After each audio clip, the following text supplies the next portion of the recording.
In this video, I'll be helping you with the ALEKS problem type called finding the final amount in a word problem on compound interest.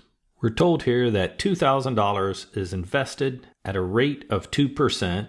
That 2% is compounded semi-annually or twice a year. And with no withdrawals, we're asked to find the amount after 8 years. And then finally to round to the nearest cent. So we will recall our formula for compound interest, where A equals the amount after compounding, P equals the principal, so the initial investment amount, R equals the rate written as a decimal, N equals the number of compounds per unit time, and T equals the number of time increments. So here we are looking for the amount after 8 years.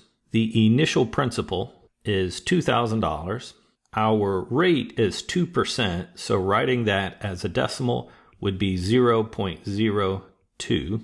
N is the number of compounds per unit time, and since we're looking at years with semi-annual compounding, that would be twice per year.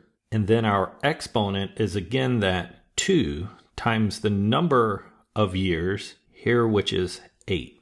And now that we have this formula, we can use a calculator. Here I use Desmos with the input of 2,000 times, opening one set of parentheses, 1 plus, and then I opened a second set of parentheses, 0.02 divided by 2. This way I know that only the rate is being divided by 2.